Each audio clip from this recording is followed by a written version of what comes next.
deficit filled and fill the gaps. Enough is truly enough. I'm sorry if I'm now being hard, but it hurts me, okay, to have to go and hire an operator from Cotonou. Again, we are exporting our revenue when we have tons of unemployed youth in the country. So it's time for us to start thinking out of the box. So I have shared with you opportunities around logistics, infrastructure, and logistics service provision. But I'm also sharing with you the hidden opportunities that we don't even think about because some of us genuinely do not know. And our school curricula does not educate us enough to expose us to those things. Right? So let's begin to think about being tractor mechanics. Let's begin to think around being service providers. Let's begin, look, every farmer, let the farmers be farmers. Imagine that you're an accounts graduate and you provide SME solutions to small farmers in the country, and you charge each farmer in your community 2,500 naira to help them keep their books straight so that they can go to the bank and be bankable and they can access credit from the financial institutions, which is the biggest challenge farmers have. Many of them, the average age of a farmer in Nigeria today is 55 years old. People retire into agriculture and do not pursue agriculture or agribusiness as a career. But I dare say that I'm excited about the new crop of young people that are emerging. The guys that founded Farm Crowdy, they make me jump every day with joy. My heart leaps for joy every day. I think about the fact that they have brought technology to meet agriculture and they're bridging that divide. I want to see more Farm Crowdies. I want to see more Adao Sakwes who will get up and say that she wants to make nice, fresh home meals because lifestyles are changing.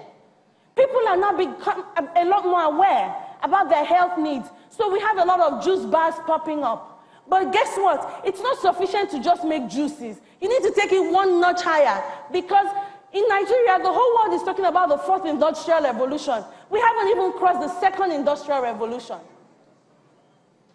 Are we together? So those are the things that keep me awake. So today, my role is twofold. On one point, to try and humor you, massage your egos to begin to think about agriculture as being cool. Because guess what? Those farmers in your village are not the definition of agriculture. This is what farmers look like these days. Thank you, I feel it. Thank you, sister. Cool, sassy, educated, going somewhere to happen. That's what farmers should look like. And guess what? Imagine that today it's Mosumola Umoru. Tomorrow it's you, the accountant, an engineer. All you need to do, you have the basic knowledge of engineering. We're talking logistics, right? For every produce that is fresh produce in Nigeria, we need cold storage, refrigerated trucks to move them from the farm to the market. Who is going to build those refers? Who is going to maintain those refers? So it's time for you. You have a basic engineering knowledge. 4 years in the university. Do a skills conversion, 6 months, 1 year, max, tops. And you know how to manage those equipment. That's what my Abira initiative does. We try to plug young people to spot the opportunities, and that way people become fully engaged. I'm excited to tell you that not only am I out of debt to a large extent, the vision has grown. Right now, no, because we always borrow again. As an entrepreneur, you go back to the bank. As the business grows, you ask for more, like Oliver Twist. My dear has said it, so we do it too. All right?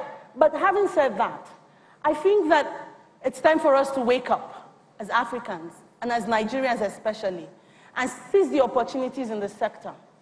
Because I have lived mine, and I'm still work in progress. I'm not done yet. But I do not want to go this journey alone. I don't. I need to rise on your competence, your shoulders, to get Nigeria to be on the map in terms of food production. And then we will begin to think about industrialization, because that's the next level. We need to move from just, look, Côte d'Ivoire produces 30% of the world's cocoa, right? And their annual revenue is about 2.5 billion. But guess what? The Mars and the Hershey's of this world and the Nestle's of this world that buy their raw cocoa and process. Mars are here as last year had a turnover of 18 billion. So the man that produces cocoa generates $2.5 billion. He's excited, he goes to the bank, he's happy. But the man that takes it one step further by doing value addition earns 18 billion. Who is the smart one? So it's time for us to begin to think beyond primary production and to move to industrialization. But guess what? It can't be done alone. And please don't tell me government, because this is beyond politics.